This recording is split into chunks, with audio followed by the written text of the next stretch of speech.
currently Wednesday, July 8th, 2026, around sometime in the evening, and I am the happiest I have been in 7 years. My shirt is wet. A lot of my life has changed over the past how long? Well, one of the biggest changes in my life as of late is that my hair is shorter. The last time I cut my hair was 5th grade, actually, and I am currently going into my senior year. And since the last time I cut my hair, I have been through a lot of different experiences, a lot of different challenges, a lot of lessons and a lot of growing, and a lot of self-realization. Through all of this, I've had a number of realizations and takeaways that I've utilized as sort of a reason to keep living my best life. A couple of the more notable ones over the past years being, how do I live my life intentionally? How do I balance creativity versus practicality and stability? Overall, just learning to grow into my own skin and figure out what is it that I want with life. I have been incredibly lucky and fortunate enough to be in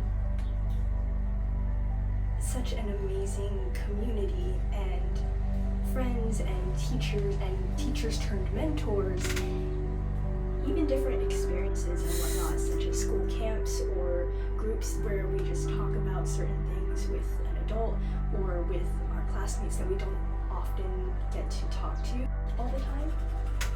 And honestly, even just being with my friends and getting invited to different things in the past years, and picnics and birthday parties and going to the ice rink, you know?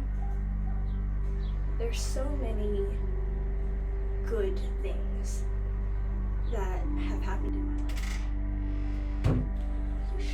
And looking back, I've internalized and replayed and processed and metabolized and essentially being able to trace back like all of the experiences and lessons that I've learned. But then again, there's all of this living that I've done that I didn't notice in that moment just because I was going through the motions. But I've had recordings of them and I've written them down in my notes app and my journal because I loved it in the moment, even though there were things that was happening in my life.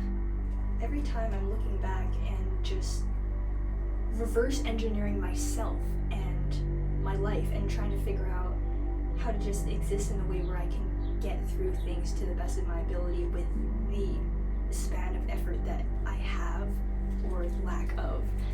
And they're trying to find that balance. There's all these little moments and pockets of memories and trinkets and trivial things that, in retrospect, I find myself actually deeply cherishing and even holding to sort of a degree of respect towards.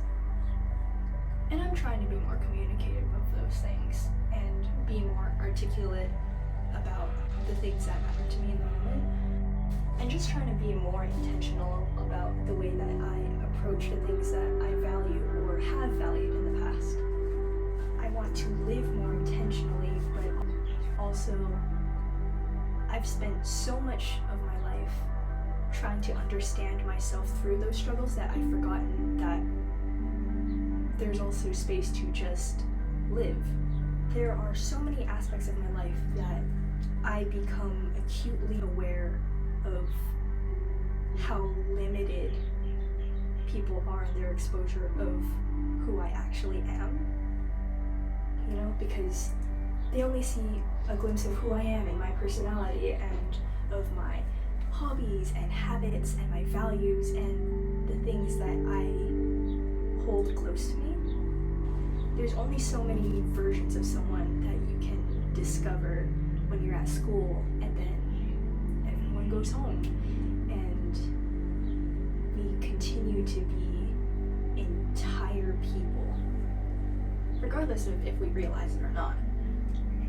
I want to make something intentional with this. make something that feels like the undocumented documentation of what happens when I finally let my brain be unfiltered. When I don't completely close off everything that makes me, me, just because we're in a specific context. I want to document all the things that I notice and what I care about, what I create. And more than anything, I want to build something where I can share